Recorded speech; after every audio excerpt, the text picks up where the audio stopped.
గౌరవ డీజీపీ గారు మొట్టమొదటి రోజు ఒక మాట చెప్పారు, ఈ రాష్ట్రంలో ఏ బుక్ నడవదు, కేవలం కాకి బుక్ మాత్రమే నడుస్తుందని డీజీపీ గారు చెప్పారు. మరి ఈరోజు ఈ ఎపిసోడ్ అంతా చూస్తూ ఉంటే మరి ఈరోజు ఏం జరిగింది? ఎందుకంటే సోషల్ మీడియాలో ఒక చిన్న పోస్ట్ పెడితేనే లేదా రీట్వీట్ చేస్తేనే ఇమీడియట్గా అరెస్టులు చేస్తున్నారు, కేసులు పెడుతున్నారు కదా బీఆర్ఎస్ పార్టీ తరఫున ఉన్న వాళ్ళకి.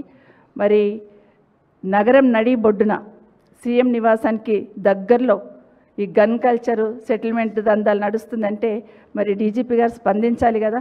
ఇంత పెద్ద ఇష్యూ నడిచింది, సీఎం గారి ఇంటికి దగ్గరలోనే గన్ పెట్టి బెదిరించింది అన్నప్పుడు ఖచ్చితంగా డీజీపీ గారు ఎంక్వైరీ చేసి స్పందించాల్సిన అవసరం ఉందా లేదా?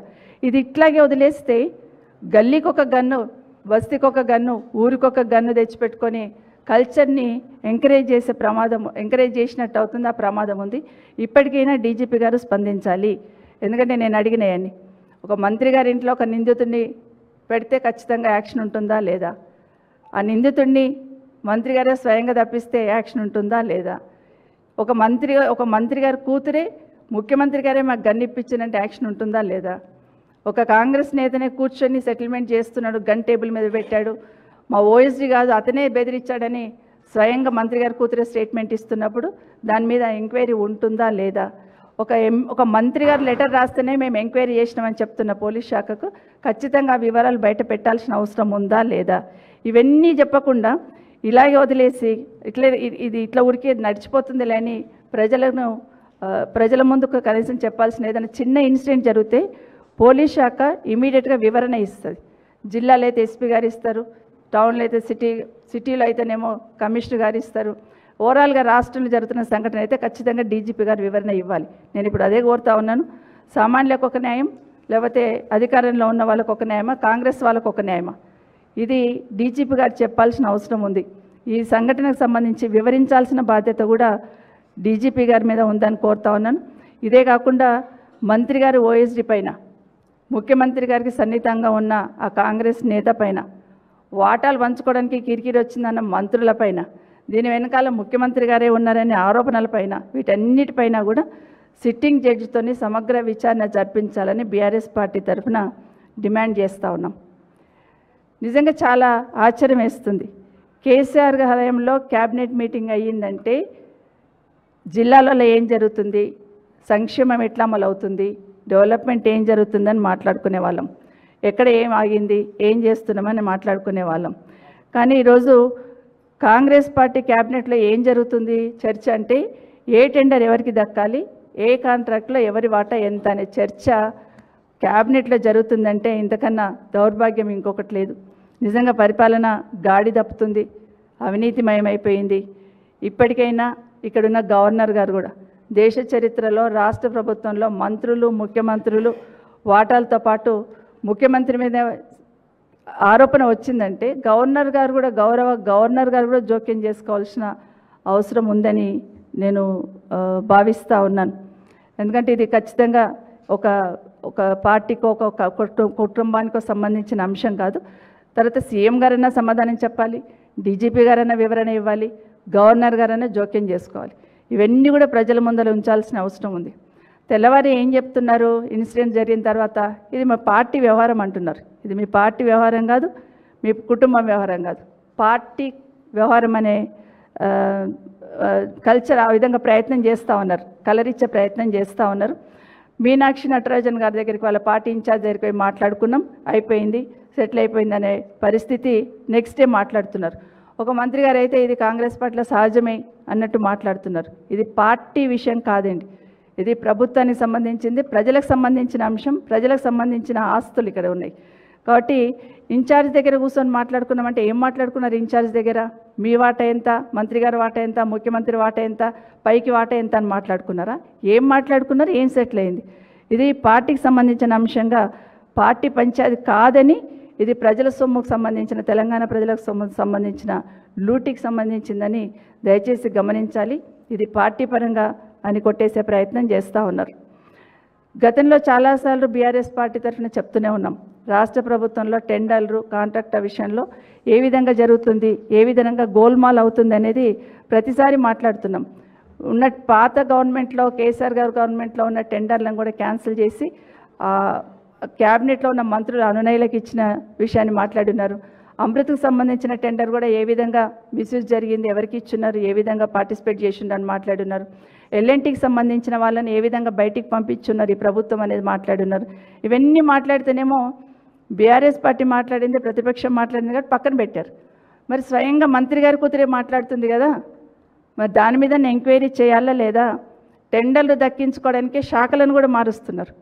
ఒక శాఖకు సంబంధించి ఇప్పుడు మేడారం జాతరకు సంబంధించిన టెండర్లలో ఈ పంచాయతీ మొదలైంది. ఆ టెండర్లకు సంబంధించింది ఇమీడియట్గా మార్చి ఆర్ఎండ్బికి ఎందుకు మార్చారు? ఆర్ఎండ్బికి మార్చారంటేనే దీని వెనకాల ఏదో మతలబు ఉంది. అసలు సూర్యాపేట మైనింగ్ది ఎందుకు వచ్చింది?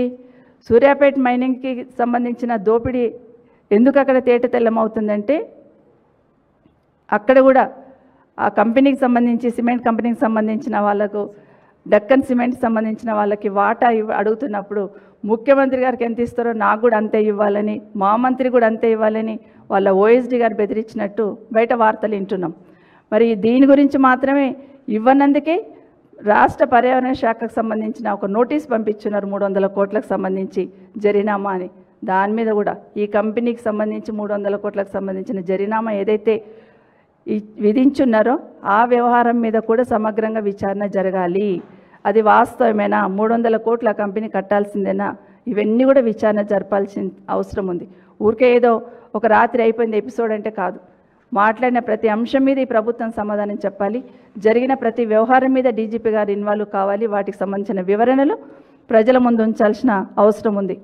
ఇంకొక మాట గౌరవ మంత్రి గారు కూతురు మాట్లాడుతూ ఒక మాట అన్నారు, మంచిర్యాలకు సంబంధించిన భూముల విషయంలో.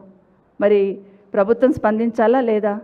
భూముల విషయంలో ఈ విధంగా జరుగుతున్నప్పుడు, ఎందుకంటే ఇప్పుడే త్రిబుల్-ఆర్కి సంబంధించిన రోడ్ వేస్తున్న సందర్భంలో మీ వాళ్ళకి సంబంధించి అంటే పెద్ద పెద్ద వాళ్ళకి సంబంధించిన భూములని తప్పించడానికి చిన్న రైతుల ద్వారా రోడ్ తీసుకెళ్తున్న విషయం ప్రభుత్వం స్పందించదు.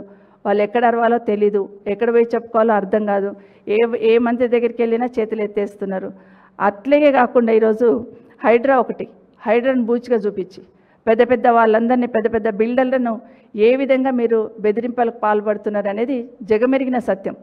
హైడ్రా బూచి చూపిస్తున్నారు, వాళ్ళు మీ దగ్గరికి వచ్చి కలవగానే వదిలేస్తున్నారు. కానీ పేదవాడిని మాత్రం లాగి పడేస్తున్న అంశాన్ని ఈ రాష్ట్ర ప్రజలందరూ కూడా గమనిస్తూ ఉన్నారు. ఇప్పటికీ మరి మంచిర్యాలకు సంబంధించింది గౌరవ ముఖ్యమంత్రి గారు వారి అన్నదమ్ముల మీదే ఆరోపణ వచ్చింది కాబట్టి తప్పకుండా విచారణ జరపాలని బీఆర్ఎస్ పార్టీ తరఫున డిమాండ్ చేస్తూ ఉన్నాం. ఇంత తతంగం జరుగుతూ ఉంటాయి, ఎందుకంటే రాష్ట్రంలో ఈ 2-3 రోజులను చూస్తూ ఉంటే ఇంత తతంగం జరుగుతూ ఉన్నప్పుడు ఒక మంత్రి ఇంటి మీదకి రాత్రి టాస్క్ ఫోర్స్ పోలీసు వెళ్తారు. ఒక ముఖ్యమంత్రి గారి ఇంటి పక్కనే సెటిల్మెంట్ నడుస్తూ ఉంటుంది, గన్ పెట్టి బెదిరిస్తూ ఉంటారు. పారిశ్రామికవేత్తలను తుపాకీ పెట్టి బెదిరిస్తూ ఉన్నారు. ఇంత జరుగుతూ ఉన్నా బీజేపీ నేతలు మాత్రం స్పందించట్లేదు. ఈ రాష్ట్రంలో 2 బీజేపీ ఎంపీలు మంత్రులుగా బాధ్యత వహిస్తూ ఉన్నారు. ఈ రాష్ట్రంలో జరుగుతున్న దాన్ని ప్రశ్నించాల్సిన బాధ్యత, యాక్షన్ తీసుకోవాల్సిన బాధ్యత మంత్రులుగా బీజేపీ వాళ్ళకు కూడా ఉందా లేదా? ఈ రాష్ట్రంలో గన్ కల్చర్ పెరిగిపోతుందని ఆందోళన చెందుతున్న సందర్భంలో దేశానికి హోంమంత్రిగా సహాయ మంత్రిగా ఉన్న గౌరవ మంత్రివర్యులు స్పందించాల్సిన అవసరం ఉందా లేదా? ఎందుకంటే ఈ రాష్ట్రంలో ఊరికే సెటిల్మెంట్ల దందా నడుస్తుంది, గన్ పెట్టి బెదిరించారంటే బాధ్యత గల మంత్రిగా మీరు కూడా రెస్పాండ్ కావాలా లేదా ఒకసారి ఆలోచించమని బీజేపీ నాయకులను కోరుతా ఉన్నాను. ఎందుకంటే ప్రధానమంత్రి గారే ఆర్ఆర్ ట్యాక్స్ కలెక్ట్ అవుతుంది ఇక్కడని గతంలో మాట్లాడున్నారు. దానికన్నా ఎక్కువ అరాచకం కదా ఇది. మరి ఎందుకు గౌరవ మంత్రులు, కేంద్ర మంత్రులు ఎందుకు స్పందించట్లేదు? స్వయంగా హోంశాఖను సహాయ మంత్రిగా చేస్తున్న గౌరవ మంత్రి గారు ఎందుకు దీని మీద రియాక్ట్ కావట్లేదు? బండి సంజయ్ గారు ఒక మహిళా మంత్రి, అందులో బీసీ మంత్రి ఇంటి మీదకి పోలీసులు పోతే ఎందుకు మీరు ఎంక్వైరీ చేయట్లేరు? రాత్రి పోలీసు మంత్రి ఇంటి మీదకి ఎందుకు వెళ్లాల్సి వచ్చిందని మంత్రిగా, కేంద్ర మంత్రిగా ఎందుకు మీకున్న అధికారాన్ని ఉపయోగించి రివ్యూ చేయలేకపోతున్నారు అనేది ఖచ్చితంగా ప్రజల ముందు ఉంచాలి. ఎందుకంటే ఈరోజు ఇప్పటికే తెలంగాణ రాష్ట్రంలో అర్థమైపోయింది, బీజేపీ కాంగ్రెస్ పార్టీ రెండు కలిసి 2 నేషనల్ పార్టీస్ కలిపి ప్రభుత్వాన్ని నడుపుతున్నాయి అనేది స్పష్టంగా అర్థమైపోయింది. ఎందుకంటే బీజేపీ ఎక్కడున్నా కూడా BJP Congress party match fixing చేసుకున్నారు, జాయింట్ వెంచర్లో భాగంగానే నడుస్తుందని అంటే మేము అనుకుంటున్నాం. అంటే బీజేపీ కాంగ్రెస్ పార్టీ మేమే కాదు, ప్రజలు కూడా అనుకుంటున్నారు బీజేపీ కాంగ్రెస్ పార్టీ 2 మ్యాచ్ ఫిక్సింగ్తో నడుస్తూ ఉన్నాయి. కాబట్టి ఈరోజు జాయింట్ వెంచర్లో భాగంగానే ఇంత తతంగం నడుస్తున్నా కూడా ప్రేక్షక పాత్ర వహిస్తుంది బీజేపీ అనేది ప్రజలు స్పష్టంగా నమ్ముతున్నారు. ఇప్పటికైనా మీరు ఇన్వాల్వ్ అయ్యి, ఎందుకంటే రాష్ట్ర ప్రభుత్వంలో జరిగిన ఇంత పెద్ద దోపిడీని రాష్ట్ర ప్రభుత్వం ఎట్లాగో ఎంక్వైరీ చేయదు. కనీసం కేంద్ర ప్రభుత్వమైన దీనిపైన సమగ్రంగా విచారణ జరిపించాలి, లేదా సిట్టింగ్ జడ్జితోని విచారణ జరిపించాలని బీఆర్ఎస్ పార్టీ తరఫున డిమాండ్ చేస్తూ ఉన్నాం.